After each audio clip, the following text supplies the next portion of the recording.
They say never mix business with emotion. But what if the business is your emotion? I was 25 when I first sat in my tiny apartment with a cracked laptop and started sketching out the blueprint for what would become Core Tech, a startup nobody believed in but me. I didn't have capital, connections, or even much experience. What I had was a vision, a system that could revolutionize personal data encryption.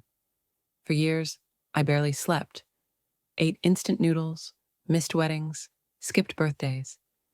But the code kept growing, and eventually, so did the attention. Investors came, journalists started writing about the encryption boy genius. We hired a team, moved into a real office.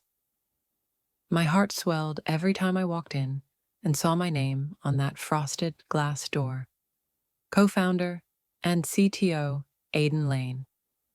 But success has a funny way of changing people, especially the ones who never had to earn it.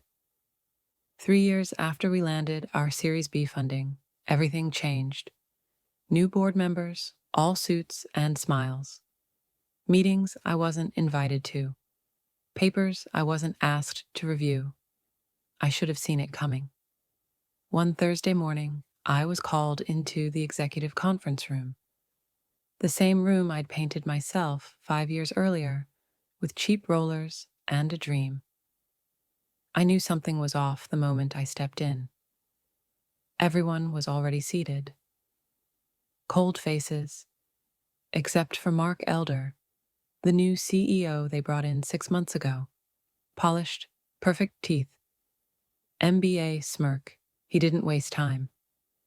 Aidan, the boards decided to restructure leadership. Effective immediately, your role as CTO is being dissolved. We'll offer a generous buyout. You're free to take the weekend to consider. My ears rang. My hands trembled, but not with shock, with rage. I wasn't just being let go. I was being erased. I looked around.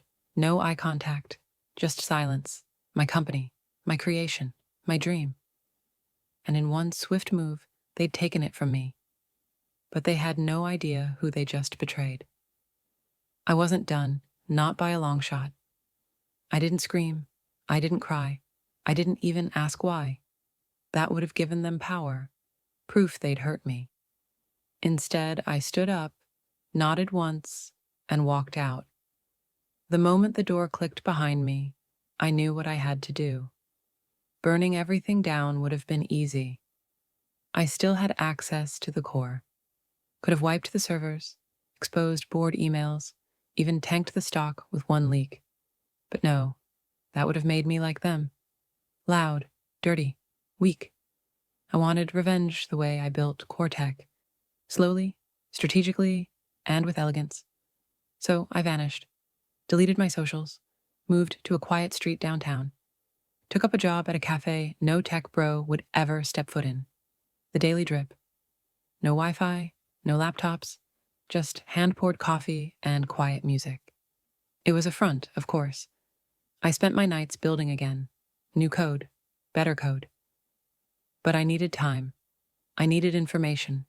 And I needed one of them to slip. 3 months passed. Then he walked in. He didn't recognize me. Of course he didn't. He was too busy talking to someone on his Apple Watch, swinging his dad's Porsche key like a toy. The name on the order slip, Kyle Elder, Mark Elder's son. I held the coffee cup steady as I slid it toward him.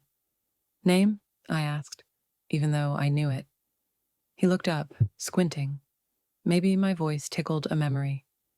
Maybe not. Kyle, he said with a half smile. Double shot oat latte. Coming right up, I replied. He sat down, feet on the chair across from him, scrolling, oblivious. He had the same smug grin as his father, like the world owed him something. And suddenly, everything clicked. This was my way in. My revenge wouldn't come from hacking back into the system. It would come from serving it. Kyle had just unknowingly applied to be the face of his family's undoing. He'd come in every morning now, always late, always loud, always bragging about his dad. So I did what any fire tech genius would do. I made him my new project. By his third visit, Kyle had become predictable. Same order, same arrival time, 9:42 a.m. Always on a call, always bragging to some faceless voice on the other end about parties, IPOs, or stealing deals from old guys who still think AI is magic. His phone voice echoed like a child pretending to be a man. It was laughable, really. I memorized his drink, his tells, his expressions. When he lied, he rubbed his neck. When he was insecure, he overcorrected his tone. I watched, documented, analyzed, not out of obsession, out of strategy. Kyle was a pipeline. The coffee shop had become more than a hideout. It was my observation lab. He still hadn't connected the dots. Why would he? I was in jeans and a black apron, hair longer now, glasses on. The version of me from the core tech days was polished, sharp, untouchable. Now I looked like a failed poet who had given up on dreams and settled for almond milk and irony. It was camouflage, and it worked beautifully. I waited until week 4 to make contact. Real contact. "You're in tech, right?" I asked casually, wiping down his table while he yapped on a call. He muted the mic and looked up, surprised. "Yeah, how'd you know?" "You just look like someone who reads pitch decks for fun." I smirked. He grinned. "That obvious, huh?" Painfully. That was it. The opening. From that moment on, I was no longer invisible. I became Aiden the barista who gets it. I played it slow, dropped comments here and there, subtle cues to signal I understood more than I let on. I even accidentally left a notebook open behind the counter filled with AI prompts and code architecture diagrams. He noticed. I made sure of it. "You code?" he asked one day. "Used to. Got burned. Now I make espresso." He laughed like it was a joke. I smiled with him, but there was nothing funny about it. Every word I spoke to Kyle was a thread in the web I was weaving. He didn't realize I was mapping his life while he sipped free coffee samples and flirted with the waitress who couldn't stand him. I learned everything. His gym, his side hustle, the fact that his dad didn't even trust him with real core tech access. And that, ironically, made him more useful to me. He was hungry to matter, and I was ready to feed him exactly what he wanted. Kyle always wanted to seem bigger than he was. Every morning, he'd mention meetings he wasn't really invited to, or drop phrases like Series A, without even knowing what it meant. He wasn't an innovator. He was a shadow, chasing his father's spotlight. But shadows, if angled right, can expose the light. One rainy Thursday, he came in soaked and wide-eyed. He didn't even order, just slammed his phone on the counter, pulled up a half-finished Figma design, and said, "Dude, I need your brain."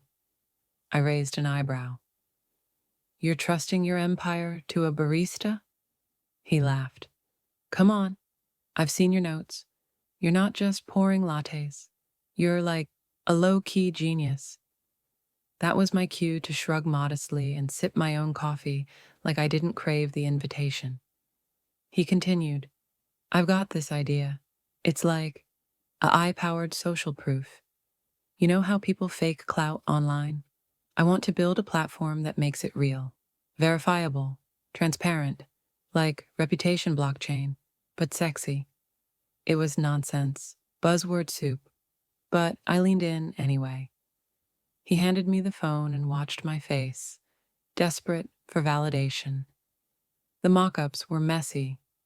His tech stack plan was a copy-paste from some Medium article. But I didn't laugh. I looked up and said, "This could work, if you had the right architecture behind it." His eyes lit up. "You think so?" you'd actually help? I paused just long enough to let tension settle, then said, maybe. But if I do, it's my way. We go underground. We build quiet. No press, no dad, no distractions. He nodded so fast it almost broke his neck. Yes, dude, please, just tell me what to do. And there it was. Power shifted.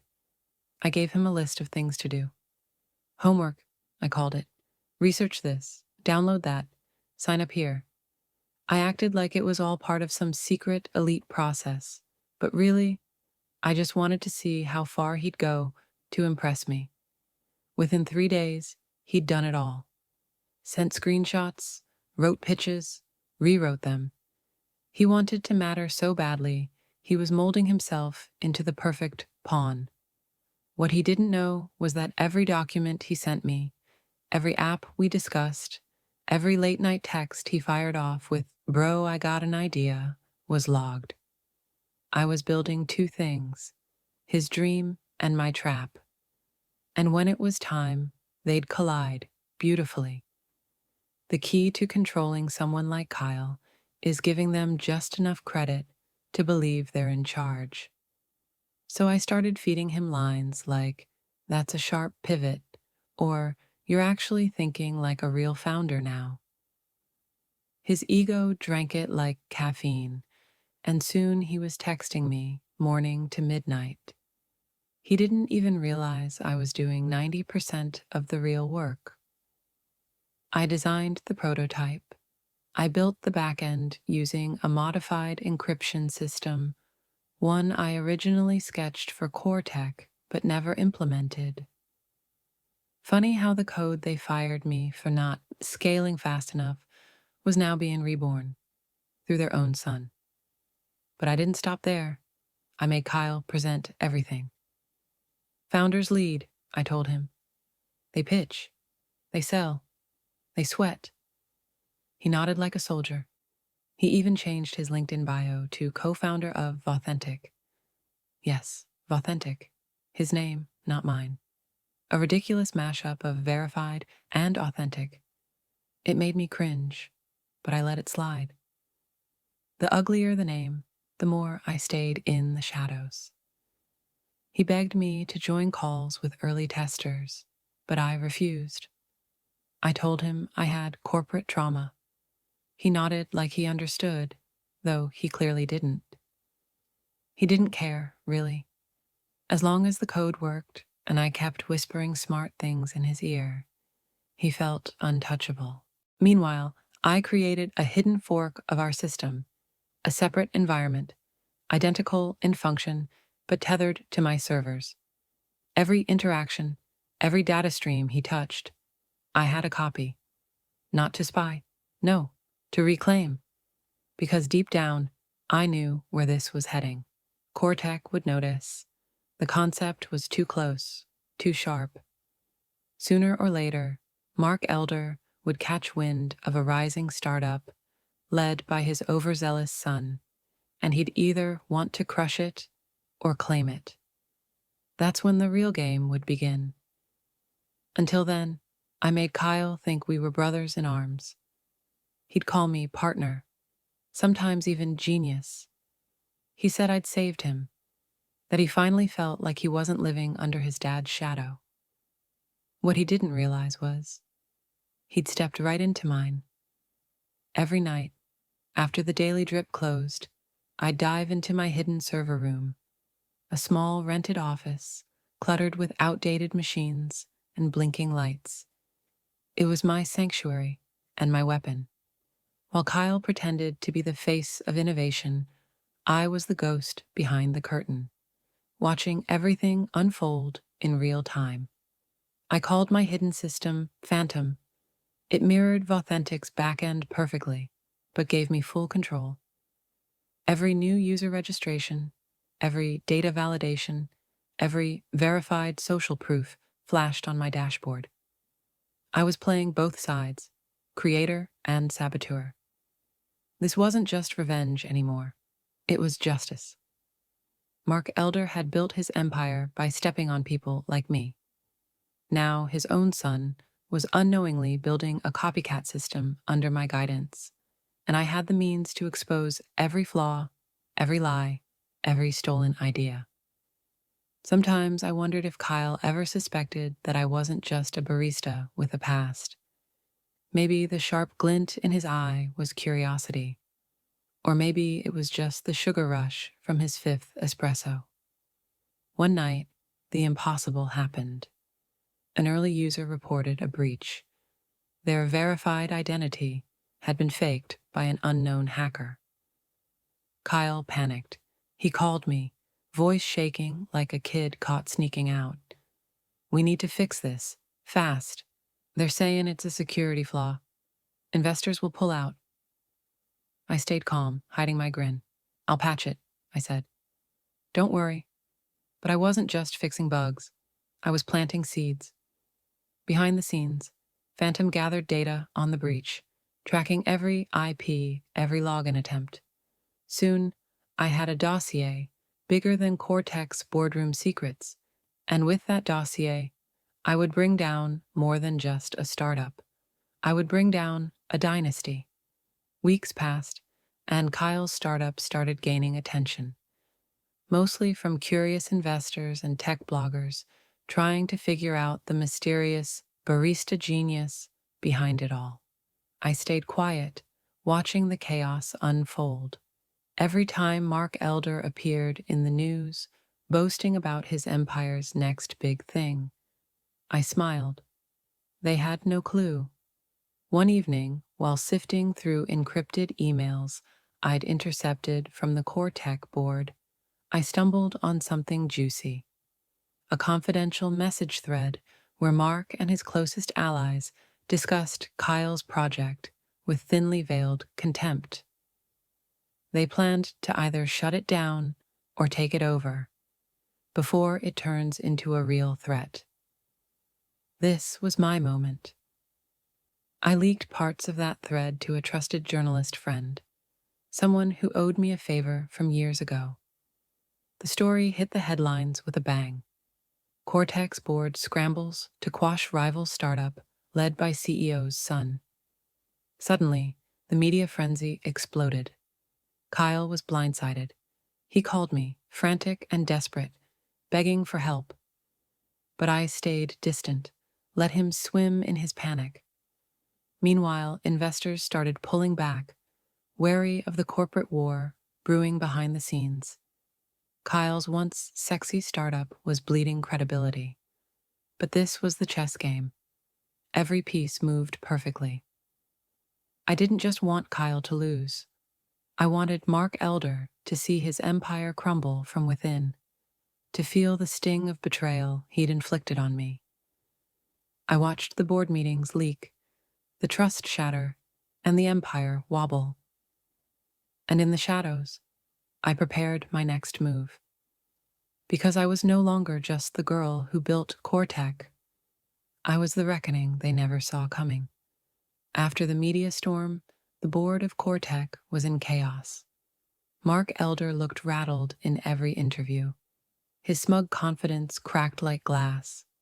And suddenly, out of nowhere, I got a call. It was from Sarah, our former COO, the only one who ever believed in me. Her voice was hushed but urgent. "Aiden, they want to meet. The board. They're offering you your old position back." I laughed, bitterly. Why would I go back to the den that tried to kill me? They're desperate. They want you to fix the mess Kyle made. They know you're the only one who can. I sat back, thinking. Revenge was sweet, but this was an opening I couldn't ignore. I could walk back in, rebuild the company on my terms, and watch them eat their own words. Or I could refuse and watch them drown without me. After a long pause, I said, "Set it up. But I'm coming with conditions." Sarah hesitated, but agreed. The day of the meeting, I walked into the glass tower with a calm no one expected. The same room where I was fired felt smaller now, suffocating under my presence. Mark was there, looking older, tired, defeated. He tried to smile, but it was forced. I laid out my terms: full control of R&D, veto power over hires, and a clean slate on past grievances. They agreed. It was a win, but also a trap. Because while I played their game, I was still running Phantom in the background, my secret empire within their walls. They thought they'd won by calling me back. But I knew the truth. This time, I was the one holding the cards. Taking back control of Cortec felt surreal. Walking through those sleek hallways, I was no longer the underdog or the forgotten founder. I was the queen of a castle built on shattered promises and stolen dreams. The board looked at me differently now. Mark Elder's smug arrogance was replaced by a cautious respect, or maybe fear. I made it clear from day one: no more hiding, no more compromises. Every meeting, every decision, I asserted my vision with precision and fire. But the real victory was deeper. I started integrating Phantom's secret features into the official system, improving security and user trust, all under the radar. It was my way of reclaiming what they took from me, piece by piece. Kyle? He became irrelevant. His startup folded under pressure, investors pulling out like rats, abandoning a sinking ship. I never reached out. I didn't need to. Watching him flail from the sidelines was its own satisfaction. And then came the emails. Desperate, apologetic, begging for meetings, second chances. I ignored them all, because I wasn't the same person who left that room months ago. I was stronger, smarter, untouchable. And as I looked out from my new office, I realized something. This wasn't just a comeback. It was a takeover.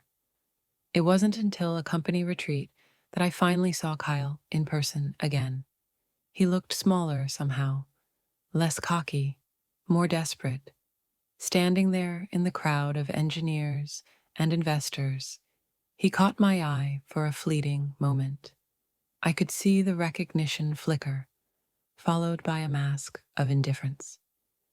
He approached me later, stumbling over his words like a kid trying to explain a broken toy. Aiden, look, I just want to say, I never wanted it to be like this. I smiled, but it wasn't warm. Neither did I. He tried to justify himself, blaming his father, the pressure, the expectations. But I wasn't interested in excuses. I was interested in outcomes. And the outcome was clear. I won. He lost. He looked defeated, but I wasn't cruel. Part of me felt sorry. Maybe for the boy who had no idea how to stand on his own, or maybe for the man who'd been handed a legacy he wasn't ready for. I turned away, letting him drown in his regrets. That day, I didn't just reclaim a company. I reclaimed my dignity, and finally, I was free. Taking back Cortec wasn't just about power or money. It was about reclaiming my story. For years, I'd been defined by what they took from me: the title, the respect, the future I'd dreamed of. But now I was rewriting the narrative on my terms. The first thing I did was to fire the yes men and the board members who had sold us out. It wasn't easy. Some of them cried, others threatened legal action, but I stood firm. I made it clear. Cortec's future belonged to those who believed in innovation and integrity, not greed. I rebuilt the R&D team, but this time with people who truly cared. No more suits who cared only about profits. We worked late nights, fueled by passion, not desperation. The energy in the office changed. It was electric, alive. Ideas flew freely. Failures were lessons, not punishments. We pivoted our flagship product, integrating the best parts of Phantom and my original vision. The result? A cutting-edge encryption system that wasn't just powerful, but accessible. Security for everyone, not just corporations. Word spread fast. Clients who had left started returning. Investors came knocking again, but this time on my terms. I negotiated fiercely. No more compromises that sacrificed the company's soul. But the most rewarding part? Watching the respect grow, not just in the boardroom, but in the streets, at conferences, in the tech community. People saw me not as the girl who got fired, but the woman who rose from the ashes stronger than ever. And through it all, I kept one promise to myself: never forget where I came from, and never let anyone else write my story again. One late night, as I was reviewing code in the quiet of my office, my phone buzzed with a message that stopped me cold. It was from an unknown number, and the words hit like a punch. "You're not alone. They're watching you." At first, I thought it was a prank, but deep down, I knew better. Mark Elder's reach was vast, and I wasn't the only one who had felt his cold grip. The message led me to a hidden forum, a group of former employees, whistleblowers, and insiders who had all suffered under his rule. We connected through encrypted chats, sharing stories, documents, and evidence of corruption, backstabbing, and sabotage that went far beyond what I had imagined. It wasn't just me. It was a whole network of people he had destroyed to build his empire. This revelation sparked something inside me. I wasn't just fighting for my company anymore. I was fighting to expose a system built on lies and exploitation. With this new alliance, we coordinated leaks, gathered proof, and planned a strategic strike to take down Mark's empire legally and publicly. It was risky, the kind of move that could ruin me or save me, but I was ready. Because after everything, I realized this wasn't just about revenge, it was about justice. And this time, I wasn't alone. The moment we released the documents was like dropping a bomb into a quiet room. Overnight, the tech world was flooded with headlines exposing Mark Elder's dirty dealings, bribery, data manipulation, sabotage of competitors, even attempts to silence whistleblowers. I watched it all unfold from my office, a mixture of satisfaction and exhaustion washing over me. The empire that had tried to erase me was crumbling, piece by piece, under the weight of its own corruption. Investors fled, stocks plummeted, and the board members who once bowed to Mark started distancing themselves. Lawsuits were filed. Regulators opened investigations. Mark's public appearances vanished like smoke. Kyle tried to spin the story, claiming he had no knowledge, that he was just a pawn. But no one bought it. He was linked to many of the schemes, and his startup dissolved under the scrutiny. In the chaos, I remained focused. This wasn't a celebration, it was a battle, and there was still work to do. I coordinated with legal teams, journalists, and my alliance to keep the pressure on, ensuring no one could sweep the mess under the rug. The best part? For the first time in years, I felt truly free. No longer haunted by betrayal or loss, I was steering my own ship, sailing toward a future I had fought tooth and nail to reclaim. And as the dust settled, one thing was clear. This was just the beginning. With the empire's collapse in motion, I found myself staring in the mirror, wondering who I was beyond the titles and battles. For years, I had defined myself by my work. The founder, the genius, the betrayed. Now, I was just Aiden. No masks, no pretenses. It was terrifying and liberating all at once. I started to rebuild not just the company, but myself. I took time off, traveled to places I'd only dreamed of visiting, and reconnected with old friends I had neglected. I rediscovered hobbies I'd abandoned: painting, writing, even jogging in the mornings. Most importantly, I learned to forgive. Not Mark, not Kyle, not the board, but myself. For trusting too easily, for letting ambition blind me to red flags, for losing sight of who I was beneath the layers of success and revenge. This healing wasn't a straight path. There were days filled with doubt, nights haunted by memories. But with every step, I grew stronger, wiser, more grounded. When I finally returned to Cortec, it was with a new vision. Not just a company to conquer markets, but a community to empower people. Transparency, ethics, innovation. These became my guiding lights. I stood in front of my team one morning, looked them in the eyes, and said, "We're not just building software, we're building trust." And for the first time in a long time, I truly believed it.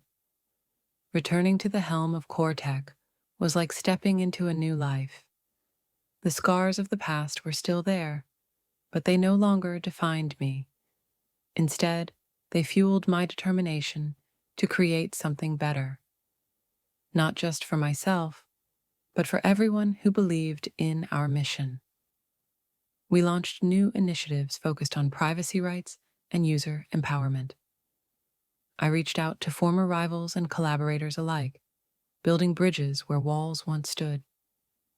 The industry began to take notice, not for the drama or scandals, but for genuine innovation and integrity. One day, I received a letter from a young developer, someone who had been inspired by my story. They wrote about how my journey gave them hope to keep pushing despite setbacks. That letter reminded me why I started this in the first place. Success was no longer a trophy to chase. It was a responsibility. I learned that leadership wasn't about control or power. It was about humility, resilience, and lifting others up. Every challenge became a lesson, every failure a stepping stone. As I looked out from my office window, I felt peace, a quiet confidence that this new chapter would be defined not by revenge, but by legacy. And with that, I was ready to write the next pages of my story. Building something meaningful isn't a sprint, it's a marathon. I learned that the hard way. After all the chaos and battles, I had to remind myself to trust the process. There were days when progress felt painfully slow, when setbacks threatened to drown the momentum we'd built, when the weight of expectations felt crushing. But I held on.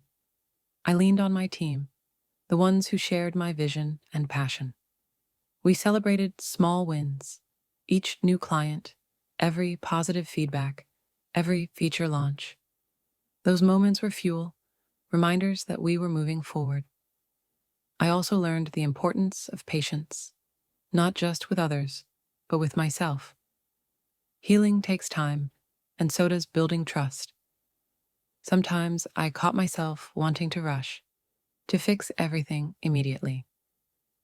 But growth, real growth, required space to breathe. One evening, after a long day, I sat on the rooftop of our office building, looking at the city lights. The noise below reminded me that life goes on, no matter the battles we fight. And in that moment, I made a promise to myself to keep pushing, to keep believing, and to never lose sight of why I started. Because at the end of the day, the journey mattered more than the destination.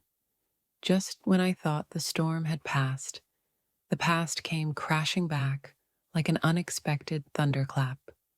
One morning, as I scrolled through my emails, I saw it. A flood of messages, angry comments, and viral posts questioning the origins of Cortec's latest breakthrough. Someone had leaked an anonymous tip to the press, accusing me of stealing proprietary technology from the company I had once founded and was now leading again. The headline screamed, former CTO, accused of intellectual theft. My stomach dropped. Was history repeating itself? Had I not escaped the shadow of Mark Elder and his ruthless board? These accusations threatened to unravel everything I had rebuilt. It was the same story I'd heard years ago when I was fired. The betrayal, the gaslighting, the lies. But this time, I wasn't going to run or hide. Instead, I faced it head on. I called an emergency press conference. The day of, I stood before a sea of reporters, cameras flashing. My heart pounded, but my voice was steady as I laid out every detail of my journey. I revealed documents, contracts, emails, proof that I had designed the new encryption system from the ground up, using my own code and the work I had developed during my time away. I didn't just defend myself. I shared my story, the setbacks, the betrayals, the long nights of rebuilding from scratch. I spoke honestly about the scars those experiences left and the lessons I had learned. The response was unexpected. Instead of condemnation, I received waves of support from tech leaders, former colleagues, and even competitors. They praised my transparency and resilience. Social media buzzed with messages like Aiden Strong and Truth Prevails. More importantly, independent auditors cleared me of any wrongdoing. The truth was undeniable. The technology was mine, and the comeback was real. Through this trial, I learned that authenticity is the strongest armor. Scars and all, our stories shape who we are, and when you refuse to let the past define you, you create space for a future unbound by fear. I stood taller that day, not just as a CEO, but as a woman who had faced her demons and emerged stronger. The past tried to catch me, but I was already miles ahead. The storm of accusations behind me, I turned my attention to something even more fragile: trust. In the tech world, trust is everything. One misstep, and the foundation crumbles. I knew that rebuilding trust wouldn't happen overnight, especially not after the chaos that had unfolded. But I was ready to commit. We launched a full transparency initiative at CoreTech. Every update, every change, every security audit was documented and shared openly with our users and partners. I even started hosting monthly webinars, answering questions live, no filters, no PR gloss. It was uncomfortable at first, being so exposed, but authenticity demanded it. I encouraged my team to speak openly about their challenges and successes. We invited feedback, good or bad. It wasn't just about building software anymore. It was about building a community rooted in honesty and respect. Slowly, the industry took notice. Competitors began reaching out, not to undermine us, but to collaborate. Regulators saw us as a model for responsible innovation. Clients returned, not just because of our technology, but because they believed in the people behind it. Most importantly, I saw the change within myself. I no longer felt the need to prove anything to anyone. My confidence came from knowing that integrity was my strongest asset. One day, at a major tech conference, a young developer approached me. "You've changed the game," they said, "not just with your technology, but with how you lead." That moment reminded me that true success isn't measured by code or contracts. It's measured by the legacy you leave. And I was finally ready to leave mine. Months after the media exposed Mark Elder's corruption, the inevitable confrontation arrived. It wasn't a public battle, no boardroom drama or heated speeches. It was a quiet, calculated meeting in a glass office overlooking the city skyline. Mark called me, requesting a private sit-down.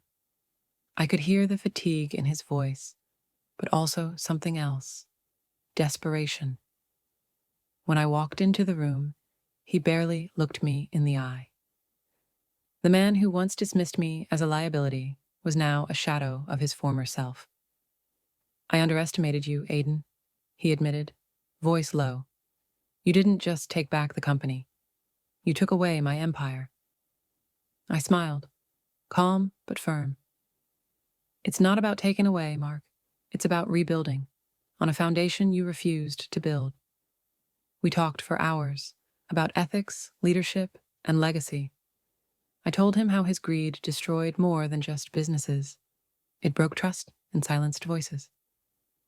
I offered a truce, a clean break where he steps away quietly and I lead Cortec into a new era. He hesitated, then nodded. Pride was swallowed by reality. That meeting marked the end of an era and the beginning of mine. Walking out, I felt lighter than I had in years. I wasn't just the woman who was fired. I was the woman who rewrote the rules. Standing in the lobby of Cortec, I felt a surge of emotions: pride, relief, and a quiet hope. The journey from being fired, betrayed, and erased to reclaiming everything wasn't easy. It had tested every part of me. But now, I was here, stronger, wiser, and in control. I looked around at my team, the faces that believed not just in the company, but in me. We were no longer just building software, we were building a legacy, one based on integrity, resilience, and trust. Every challenge I faced had taught me something invaluable: that success isn't about how high you climb, but how you rise after you fall. It's about staying true to your values when the world pushes you to compromise. The scars of the past still lingered, but they no longer defined me. Instead, they fueled my passion to create a company that stood for more than profits, one that empowered people to protect what mattered most. As I walked through the office, hearing the hum of innovation and collaboration, I knew this was only the beginning. The future was unwritten, and I held the pen. For the first time in a long time, I was free, not just from the past, but to become the person I was always meant to be. This was my story of loss, revenge, and ultimately redemption. And now it was time to live it fully.